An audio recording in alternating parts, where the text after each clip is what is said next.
Okay, so this is the Ricky Hatton Foundation. We're very blessed today to have the chairman of Matchroom Sports with us. He's live from New York, Mr. Eddie Hearn. Lovely to see you, my friend. How are you, mate? I'm all right. Yeah, probably a little Good. bit colder than you are. Well, it's actually pretty cold here as well. Yeah, it's Is not. it? I'm off to Dallas tomorrow for the Ennis fight. Well, I say Ennis fight. Hopefully the Ennis fight, the Ortiz fight with Yeah, Ennis. It's a bit warmer over there, so quick stop there, then back for obviously Eubank Ben fight week. it's a busy week, mate. Busy Yeah. week. Well, listen, appreciate your time. Obviously, as we know, we sadly lost one of our greatest British fighters, Ricky Hatton, a little while ago in some upsetting circumstances. We know that you knew Ricky well over the years. He had such a big heart and energy about him. What do you think people can learn from the way he connected with others, both inside and outside of the ring? Well, I think there's so much we can learn from him. I mean, we can take lessons from the life that he lived and the way that he lived his life, and we can also take lessons, sadly, from what happened as well. Because, Yeah. Ricky was a very selfless guy. I think we've all really established that, and his passing has really shown that because Yeah. all he wanted to do was to help others. And even in the weeks leading up to his passing, all he was talking about was trying to help others and trying to, and yet the person that he actually needed to help the most was himself still. And even though he tried to over the years, he was still just dedicated and hell bent on trying to be a positive role model to those that are struggling, even though he was struggling so much and probably people didn't realize he was struggling so much. So I Yeah. think the lessons from that obviously are, and we know this has been kind of echoed for a few years now because of you know, the the the depression rate and people losing their lives. Just because someone seems okay doesn't mean they are okay. I mean that's the first principle. So people always talk about it's okay to reach out, it's okay to tell people, it's okay to pick up the phone, and I think it's important to give that message, but also we have to probably look beyond that because a lot of the time, probably more so than not, or more often than not, people don't pick up the phone, and they don't talk about it, especially men, and especially people from a macho society, if you like the sport of boxing, and that's why he was so brave. So, the things that we can learn from his life is he lived every day to the full. He always, his spirit around people was incredible. One of the first times that I really met him was um, in Germany, actually, and I think it was the Martin Murray Arthur Abraham fight, Yeah. and I couldn't believe how normal he was. Like I was coming into boxing. I've been around boxing all my life, but I didn't really know Ricky Hatton. I thought I sort of bumped into him a few times, and I think we ended up just having a pint of Guinness, and then he went out, and then I bumped into him Yeah. outside the hotel when I was coming back in, and he was there, and he'd had a few drinks, but he was on unbelievable form. He was such a laugh, and all the fans, all the Martin Murray fans, I think was it Paul Smith, they was there, and it was like he had time for everybody. Like he was just he could have just sort of intermingled into any group without anyone going, Yeah. can you believe that's one of the greatest fighters Britain's ever, he Yeah. was just so normal. And that's why, his following in boxing really came before my time of being a promoter.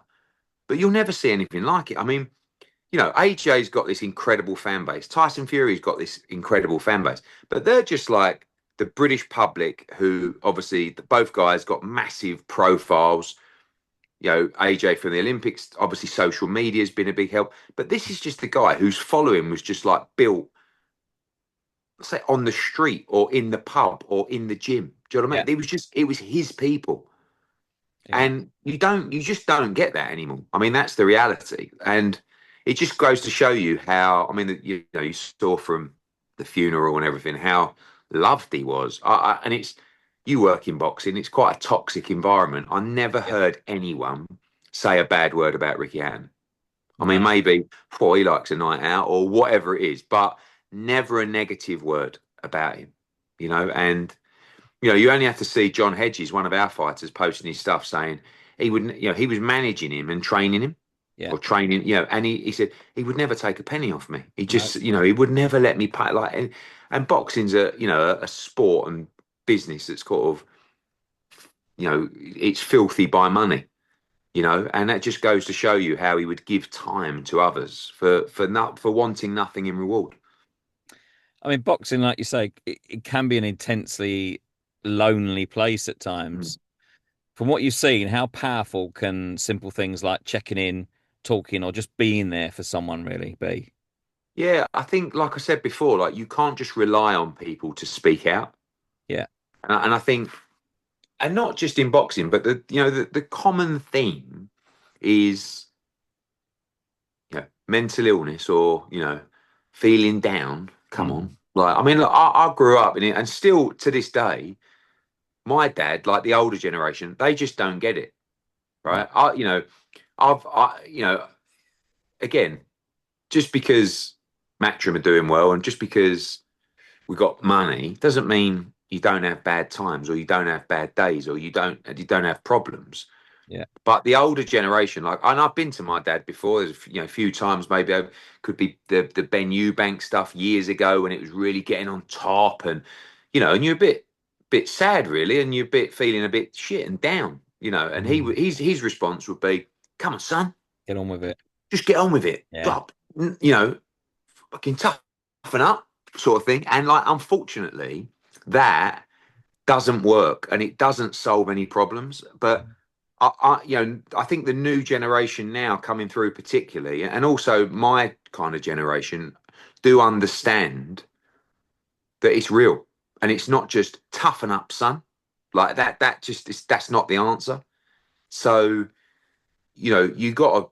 But again, going back to the fact that because of um, that sort of stigma that's attached to it of that, people, I think men struggle to say, oh, I just feel, I can't, I feel so sad. I feel so lonely. Can't get out of bed. I've got no energy. Every day is a struggle. Like, Yeah. because they don't want to, and especially in boxing, like Ricky was really the guy that changed that stigma, I think, in boxing. And I think that when fighters retire, it's like any profession that you have. When you love something, when you're dedicated to it, when it leaves your life, that a hole exists.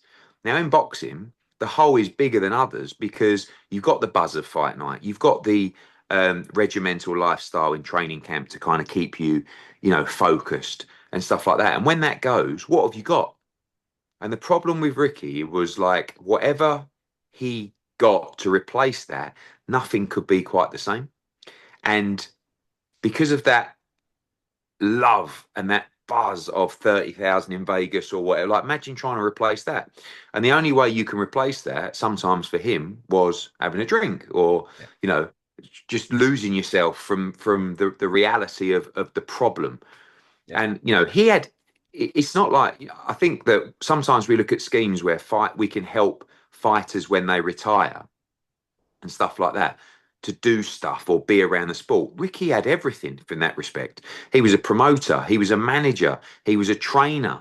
Of course, he was a father. We had Campbell like fighting. His brother, great guy, all the facts. So that just goes to really emphasise the point that on the outset, you might say, well, look at Ricky, blimey, he's training every day. He's got fighters he trains. He's a manager. He's got a fight coming up in Dubai.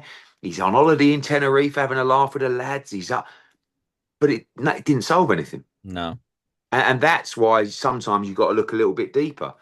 And it's difficult because everybody's got their own problems. So you got to look after, and that was Ricky's Yeah. thing. Unfortunately, Ricky had all these problems but left them alone to help others and be a positive role model for others and try and tell people it was okay while still fighting that individual battle. That's why I say how selfless he was, because that is really the extreme example of selflessness. Knowing that you're not okay, but wanting to make sure everyone else is okay. So if Ricky's story can inspire one positive change in sport, in our sport, boxing, what would you like that to be? I mean, I think that the it's not an old adage, but the old adage of it's okay to talk, I think is still very important to um, push home. But I think probably the bigger thing is just because someone looks like, I mean, social media is a problem because you never put up when you're having a shit day. You No. never really put up the dark times. I mean, if you look at Ricky's social media, it would be on holiday with the lads, it would be with Campbell, it would be in the gym, it would be a poster of his upcoming fight. It was so I think the key message is that probably no one's really ever 100% okay.